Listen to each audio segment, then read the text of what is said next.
Can we continue our discussions? And I really want it to be about me, but even when I think about me, I think about all the people out there in the world who it's sort of like I'm looking at the pendulum right now, making big circles to count clockwise, which usually signifies to me that someone's there and listening, but it also can signify yes. But I'm sitting here and I'm thinking, I want this to be about me and my issues. But as I look at the pendulum, it's turning right around that circle. All the rays come out from that circle to the letters of the alphabet. It's a half circle, but it the rays come out of it. And I think here I am focused with you in this little circle, but the rays come out. They go out into the world of whatever we talk about. So that's sort of an image that I'm having, even though I want this to be about me. It's not just about me, is it? No, it is not just about you. It is about everybody and everything in creation. The inner light that lights up the night is always going to be focused in the little circle that is you and your trust on me. And so when you trust on me, there is a new point of view because you withdraw into the little circle you see and you say, God, I just want it to be about me. But it never is just about me, is it? And I say, no, dear, it's never just about you. Because the little light in the heart of the children of God will always start to spread its wings and fly, you might say, into the darkness of the night. The darkness of the night, you see, is the darkness of the darkest place part of Africa, which is just a saying. We're not picking on Africa here. It's just a saying that means that there is a place where there is no trace of light, you see. The light is me. I am the light. And there is a light in you and in each of my children because that's what I did do. I shared my light with my children, you see. It's like saying they have inherited my DNA. So you have a little light inside of you that says, I want to talk to you, God. I want to talk to you because the light in me seeks the light in you. And I say, that's okay. That's okay. Because the light in you, my dear, is the light that does take flight when you talk to me. Okay, so it's like this little circle is a portal. It's a portal in me that allows your light to shine through me. Is kind of the it's kind of the way I'm getting it. It's like there's a little portal inside of us, a little hole in our heart, you might say, where the light shines. But the light that's shining through that portal is your light.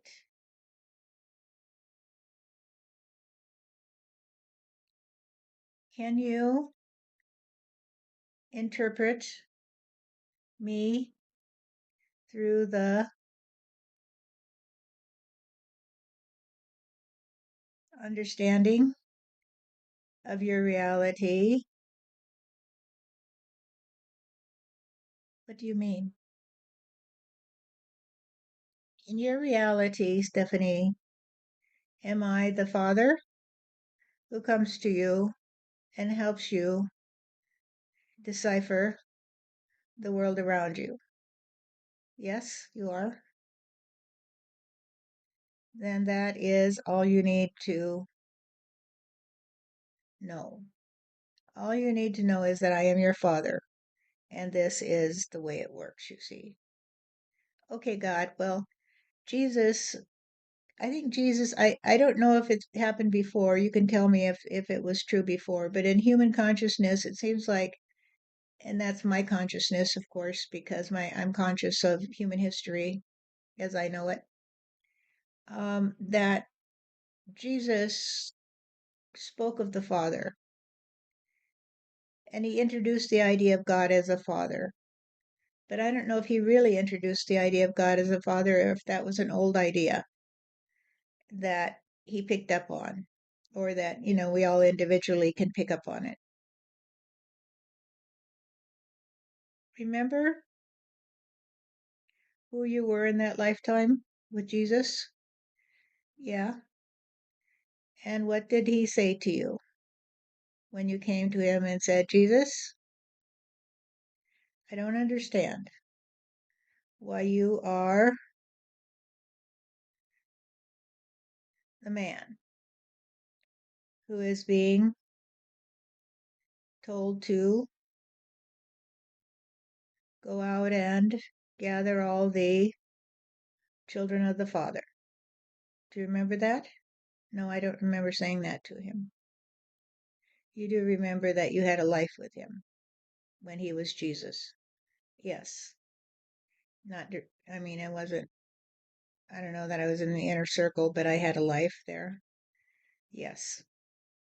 You actually were in the inner circle because you were a trust upon a very beautiful view of the world you knew.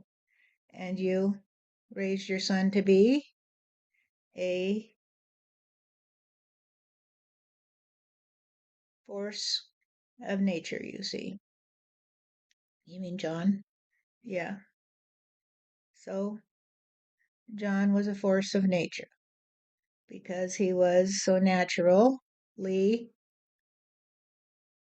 vociferous that he blew away the ones who would say, what the F?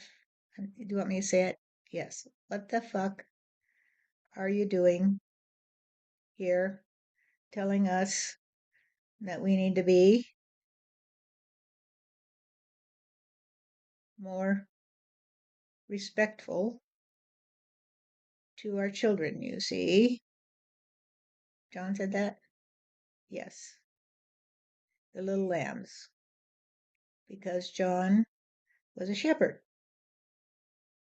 in his identity, and he cared about the little lambs, you see. So he naturally transposed that idea to the children of God, you see. So John also trusted upon the concept of a Father God, and he was very clear that he would adhere to his own trust on love for me. And this is a story that has been lost in history, but it's true, nevertheless, that John was as clear in his own way as to what he had to say as Jesus was. Right. I mean, I can see that.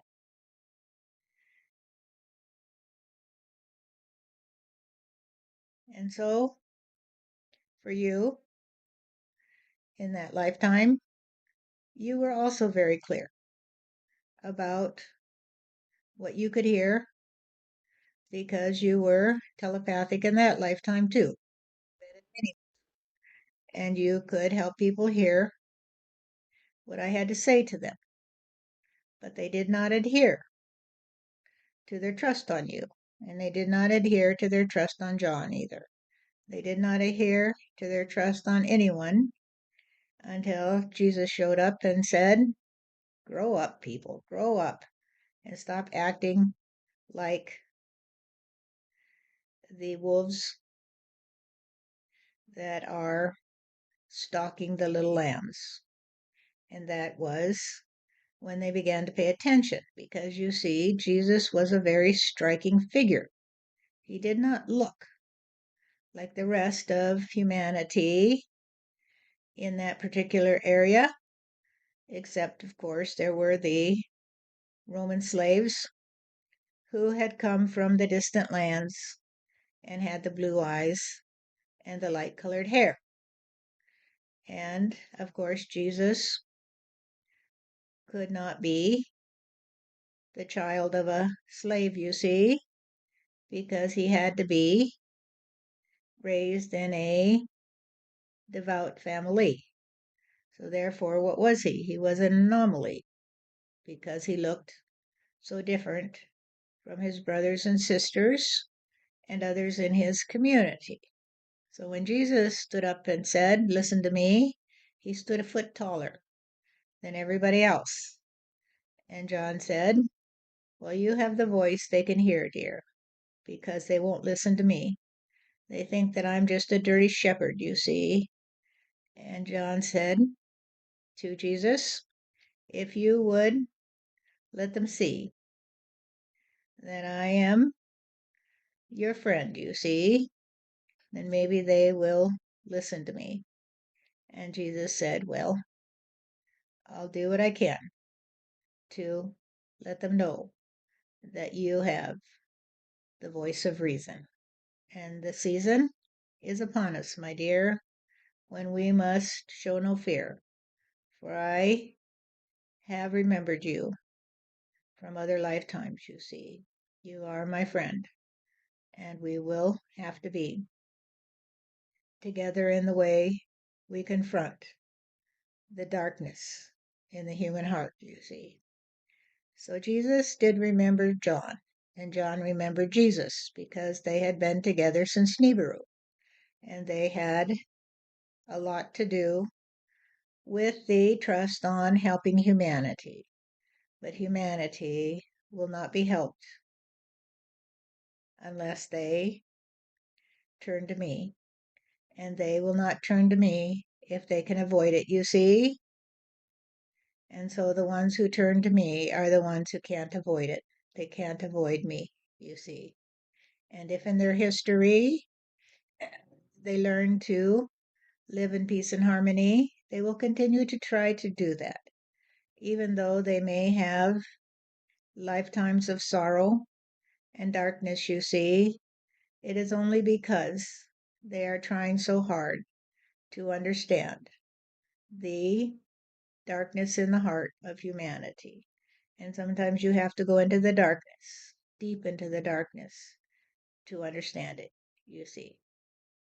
When there is no light that shines on you, you cannot see the hand in front of you, and therefore you cannot know that I am the hand in the glove, you see. I am the hand in the glove, and that is the nature of the darkness, that it will seduce you and cause you to lose your trust on me. Okay, God, um, thank you for all of this, because I think all of this is helpful to me, and I hope that the rays go out into the world and it's helpful to others too. This is something that others might need to know. That you in this lifetime always knew you had a connection to John, you see, because you were born on the feast day of John the Baptist. And you did say, "This is very odd today, because there are so many synchronicities in my life. There is something here to which I must adhere." And the story of Jesus is very important to you, because he knew that you knew what he knew. He knew that you knew what he knew, Stephanie.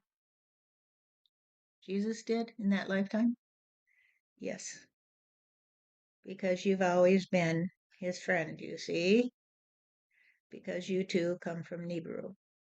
And so you've always been able to talk to me, if not in this particular capacity, you've always been able to connect in a way that would help you say, I trust on God today. I trust on God today. So the concept of God the Father was not original with Jesus. No, hardly. It was the concept of the children of the light who pierced the night and said, let us begin again. Let us begin again. Because God, we did sin. On Nibiru, when we thought that we could live without you. And that is impossible, you see. And although the children of the light who came to me and said, can we have another chance, God, to be in a body that will fulfill our trust and our destiny, to live in peace and harmony in the way that we did on Nibiru, because of course you were part of the group on Nibiru that tried to do what they could to stay close to me, and they perished with all the rest.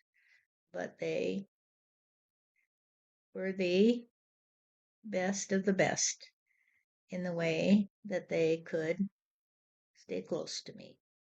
And so I agreed that they could be returned to a planet that would sustain their energy in a way that would allow them to play in a more coherent way, because they'd had to reincarnate in so many what you would think of as inferior life forms that could not sustain their energy enough to come together in a genuine trust on their ability to create their own reality. And so I say to you, Stephanie, that everything you do for the benefit of all those who listen to you.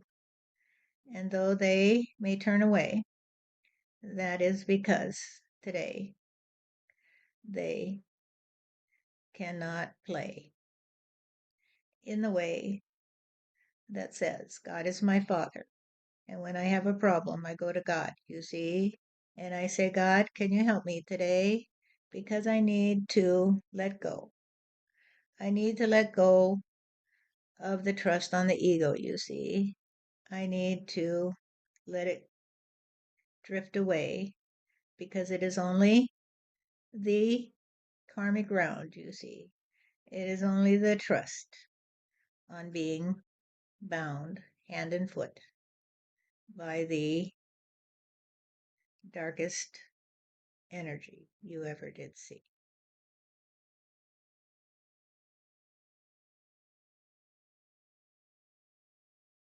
Okay. I sometimes have a problem with these stories because I say they're just stories. What do they have to do with the moment? But then I say, if they're just stories, that's all we have. We have stories. We have stories of the light and the darkness, I guess. Is that right? Yes, you have stories. I have stories too. You have stories too? Yes, they are the stories I tell through you, and they are the stories I hear from you. So this goes back to the thing of you, God, being everywhere and everything, so that when you sacrifice the lamb to propitiate God, you are sacrificing the lamb to propitiate yourself, because you yourself are the one that sits in judgment on yourself. Yes, that's a good way to say it, dear.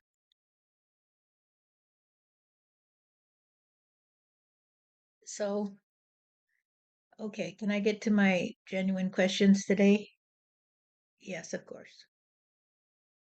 Okay, so my question today is, this story. And I guess it's all I have is this story. I'm 75 years old, 75 and a half now, because I was born on the feast of St. John the Baptist, and that was 6 months before Christmas. And of course, I have a child that was born on Christmas and one that died on Good Friday and stuff. So, and one born on the Epiphany. So lots of Christian synchronicities. But anyway, um, as I sit here, 75 and a half years old, in other times, I guess before we started having these, before Steve came to me 10 years ago, more than 10 years ago, Stephen Thomas and others, of course. And of course, I've been connected with you all my life in some way. But when they came to me over 10 years ago, and of course, they've never left, things changed. But here I am, and it felt like I had another destiny. So here I am at 75 and a half. And in ordinary, were not to happen, because I'm feeling experiencing. I'm going through the experience of the aging process. And I would say, well, it's okay. I just give up. I surrender to this aging process because, like everybody else, I've had my, as Steve would say, or did say back in the day, you clear out the dead wood and make room for new growth,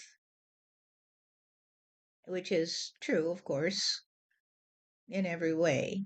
But the ego causes us to get tied up in the idea that it's all about us. So if and the fear, of course, that it's not true, that there will be no new growth for you.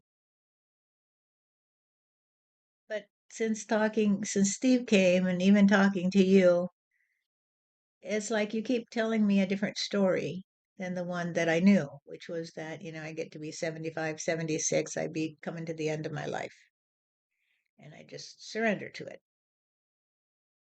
because all the hard work is over. All the hard work of raising kids and getting them out into the world is over. And now it's time just to rest in clover, you know. Um, Gosh, I'm rhyming just like you guys do. So anyway, back to the story. So I feel caught in a riptide. There's part of me that just wants to surrender and say, okay, time for me to go away. I no longer have to worry about this world. I no longer have to have any stress over money or taking care of kids or making sure that they're happy or trying to get them to be happy. And, my job and working and dealing with all the things that are going on in the world around me in the story, that are so hard to deal with. And the fact that people ignore me. I mean, they don't ignore me. They ignore me when they ignore you and Steve and the others. So when you talk through me, they just ignore you. And even my siblings, they'll go blank if I start talking about this stuff. It's like it doesn't exist. My kids too. So they don't really see me and they don't see you through me. They can't look through the portal and see you. So anyway, I feel like I'm in a riptide here because the implications that I've gotten from you are to do all these things that I don't want to do, particularly. I don't even know what that whole thing was about the president of the new nation under God. I don't know what that was about, even though I went along with it. And the idea that I have another 75 years to live to help people through the difficult times. I don't get that either. Stillness in the heart will relieve you of the part that you have played in life, you see.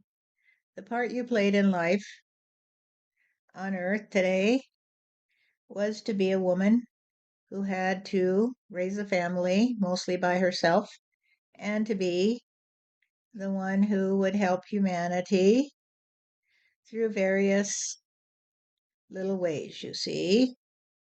So, in your role as an attorney, you help many people to get more trust on the legal system and more trust on their ability to stand up for themselves, you see, and to show a little compassion for others as well. And through your efforts to create a school, you taught some people that if you trust on yourself, you will be able to stand up to those who try to destroy you through the educational system, because the educational system in most places today is designed to destroy the ability to be you and to train you to be something that fits into a false idea of reality. And so you did something that impressed some people. Yes, a lot of people came after you because that is what happens when you become the sacrificial lamb, you see. So you had to be the sacrificial lamb for them so that they could propitiate God and say, God, I'm not going to think that way. I'm going to think the way I was trained to think by those who told me they spoke for you. And of course, they don't speak for me. They only speak for the ego, you see. But as a sacrificial lamb, you just say, well, that's the way it happened that day. That's the way it happened that day. And although there are those who could learn from you if they weren't so stubborn, you see, you just say, there's nothing more I can do, God. There's nothing more I can do. I leave all those people who sacrifice me to their own lives, you see, because you already know that if you try to sacrifice another to save your own soul, you will be the sole recipient of your own animosity, right? Right. It still did, that whole thing with the school did seem to me so strange and so vicious. Yes, because it is always vicious when they seize upon a sacrificial lamb, just like it was vicious for Jesus and for John, too. The sacrificial lamb is the one who bears the brunt of the darkness of society. And it's happening today in the USA, of course. Right, a lot of sacrificial lambs. And so when you bestow on those who did go through the motions of the stripping of their trust on God, you see, in order to sacrifice you or someone else to me, you become the access to the beautiful world that I show to you, because you no longer trust on sacrifices. You no longer trust that you have to sacrifice in order to propitiate me. You just say, oh, well, that was the way it was in that day, and I'm sad because so many children didn't get to be reassured on their capacity to trust on their heart, you see, and on their own native intelligence. And so that made you sad because the darkness swallowed the light.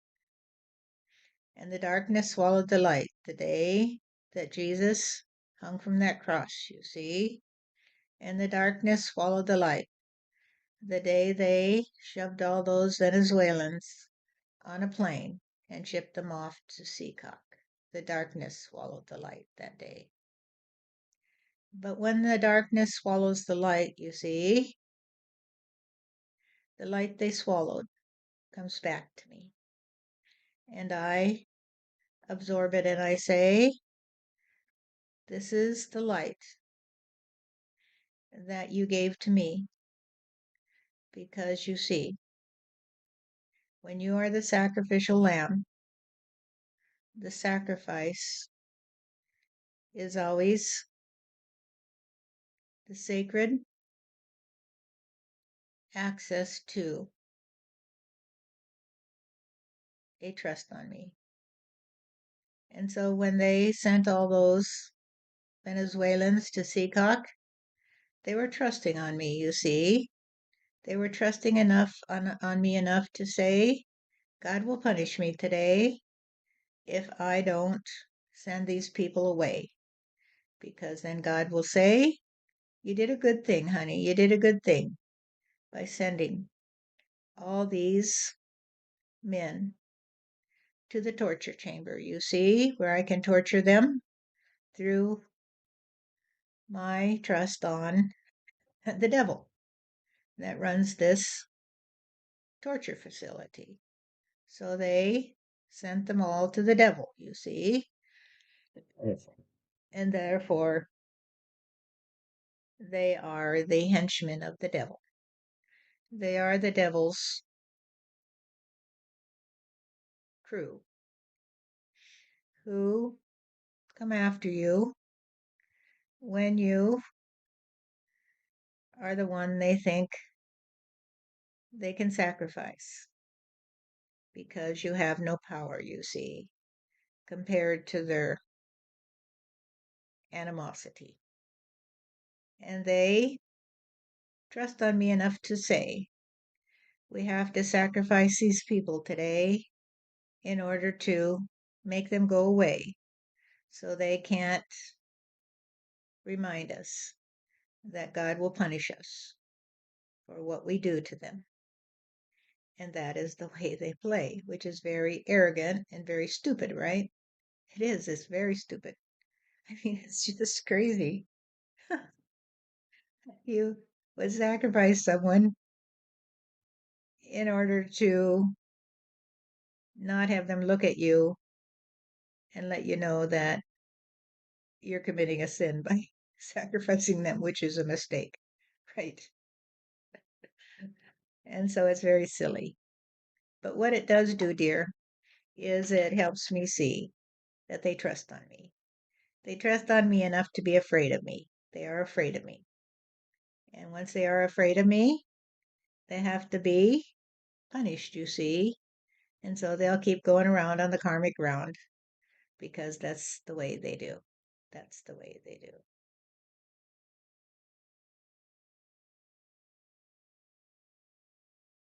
It's bizarre to me. Yes, it's bizarre to me too, honey.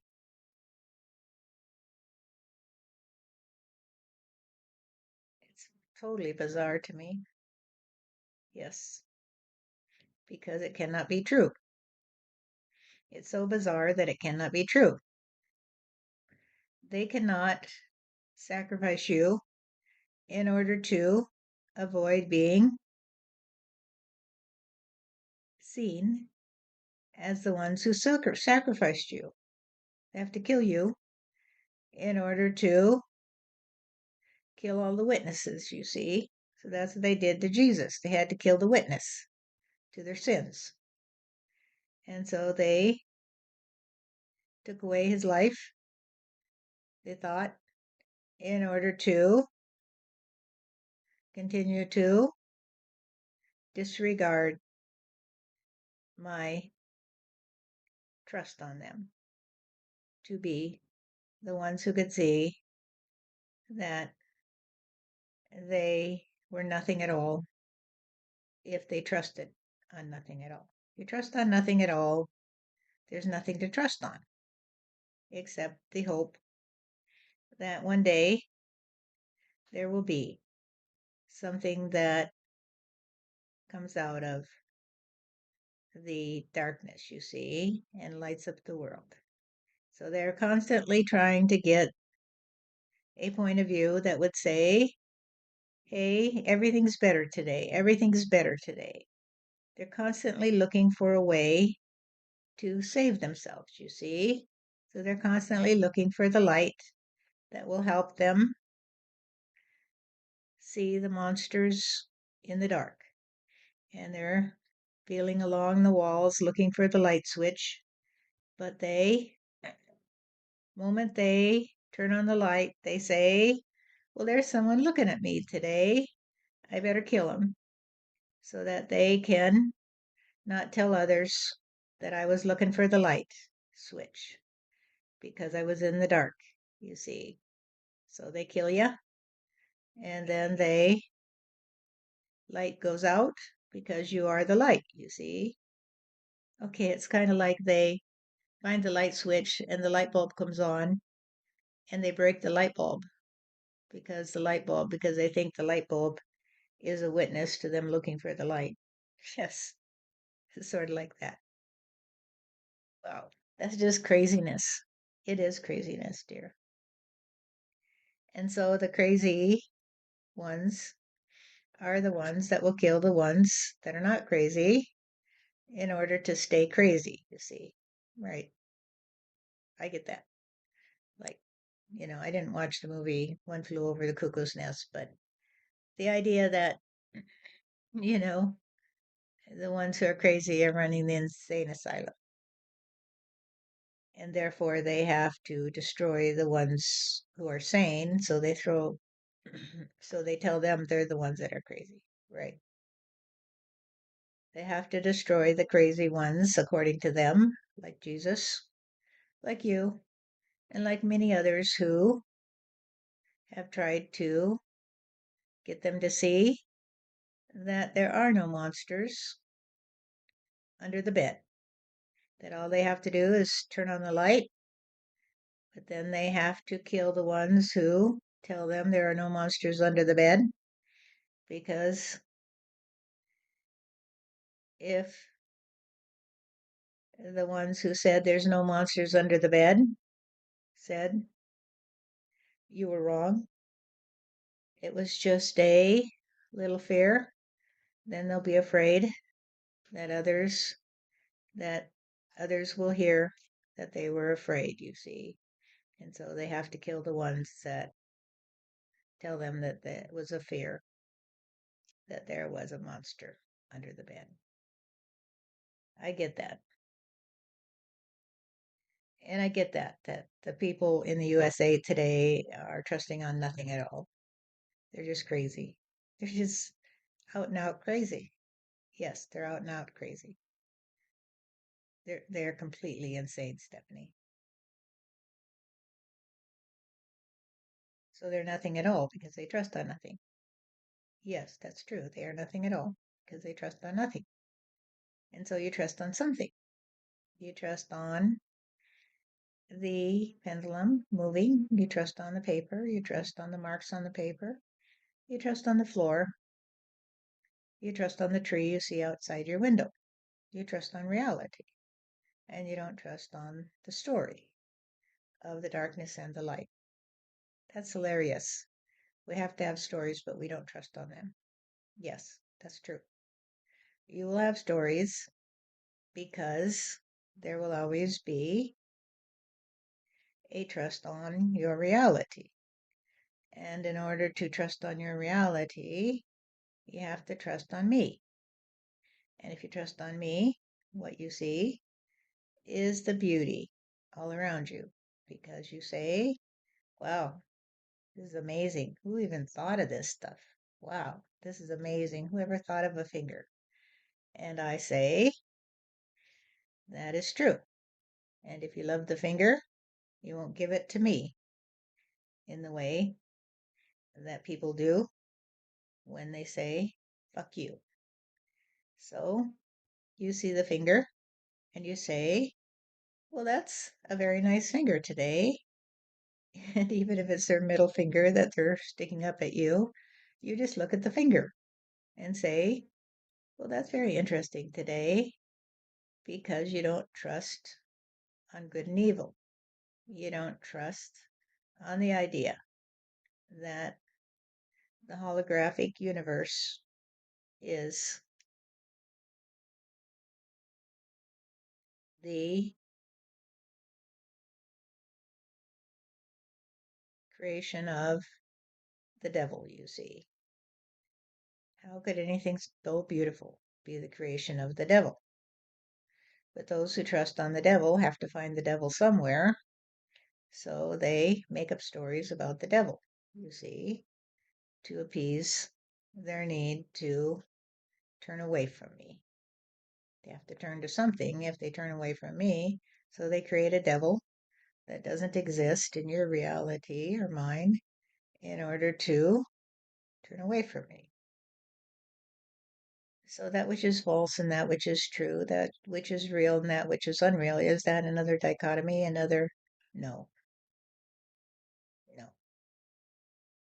I cannot split into what is true and what is false, and I am the one that splits my energy into the duality.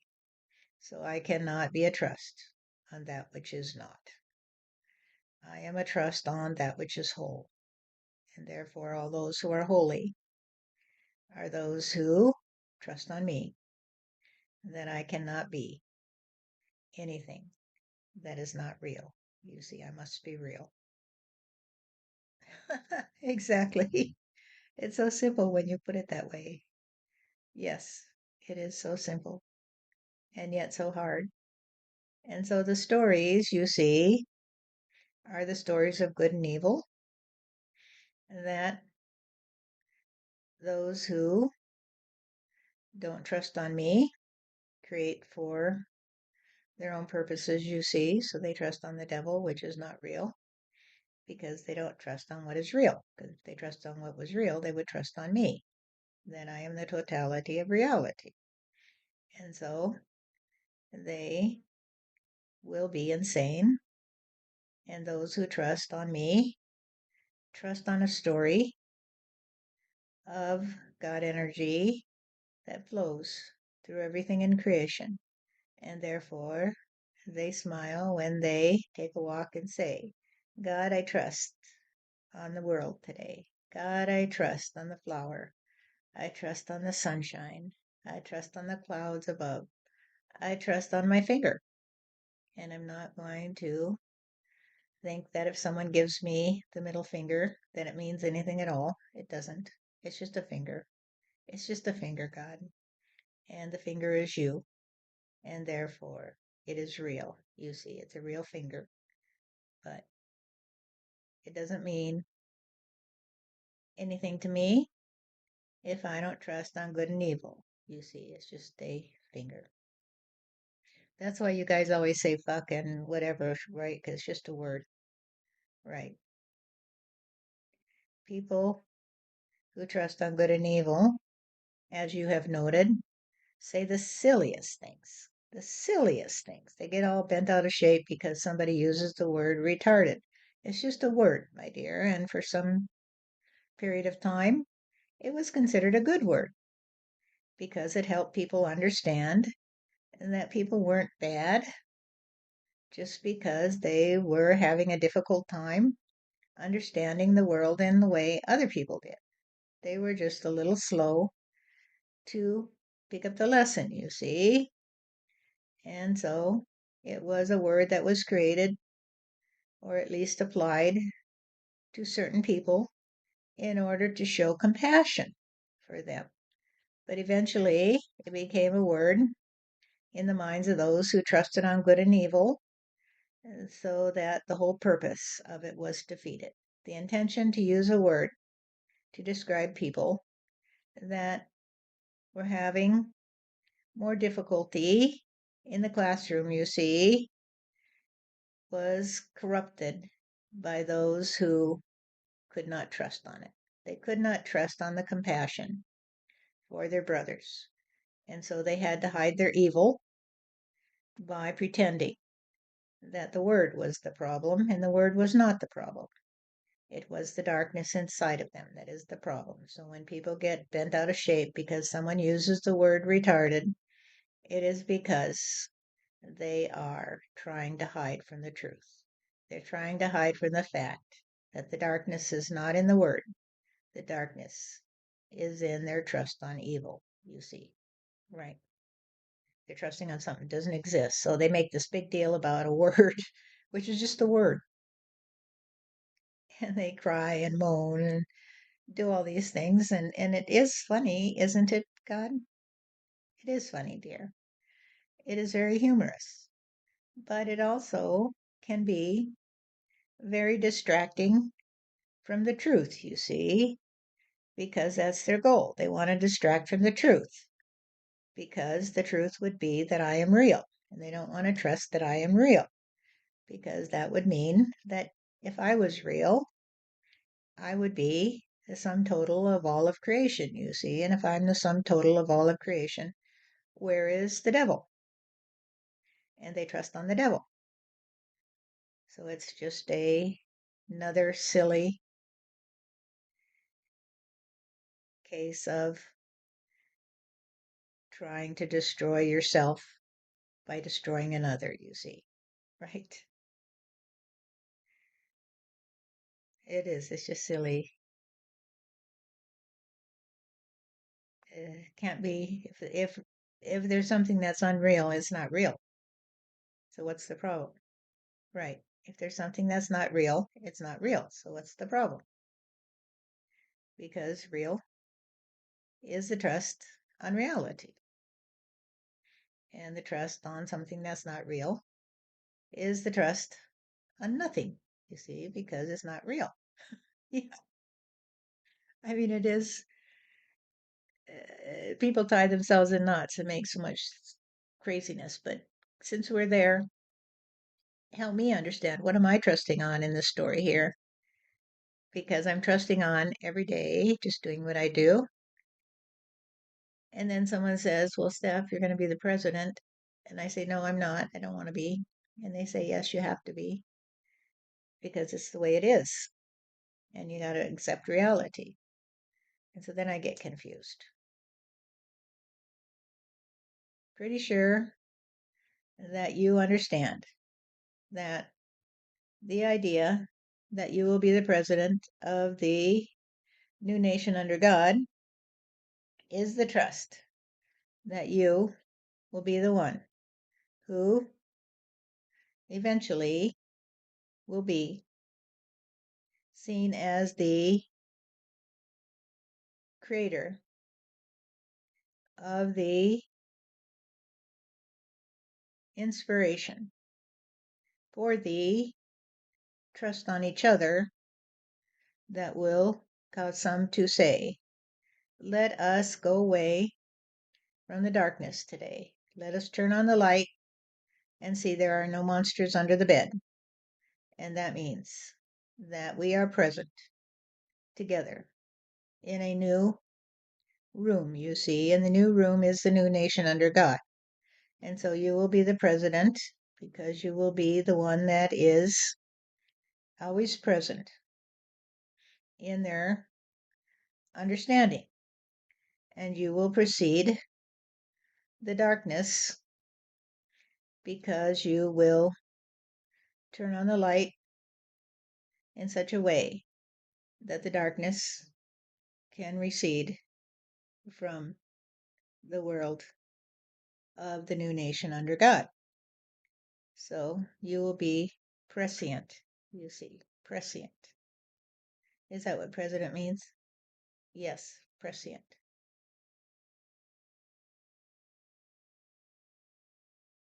I thought it was just the one that presides. No. To preside is to be the one that comes before. You always come before. You are the side of me that leads the rest, you see. So you will lead the children out of the darkness because eventually they will see that you and I are united, you see.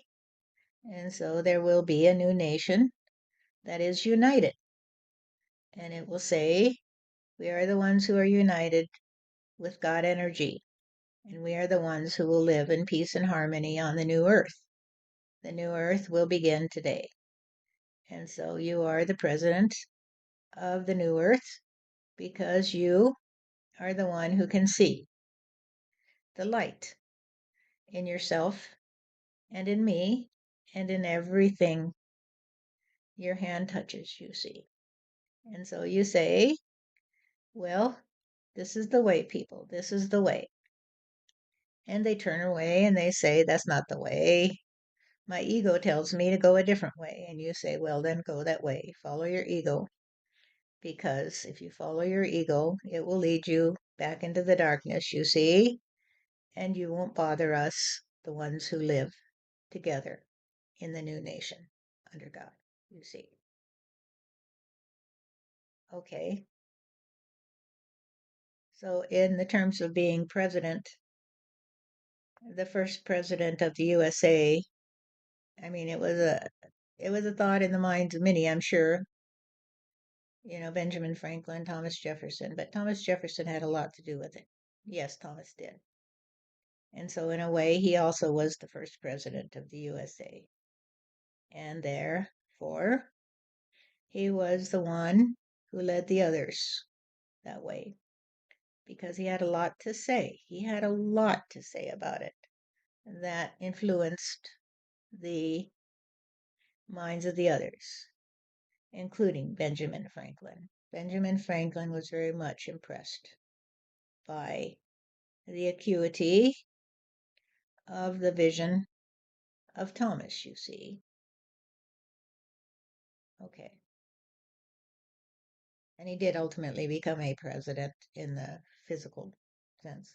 Yes, because he was destined to be someone who would help the American people come to see that their destiny was to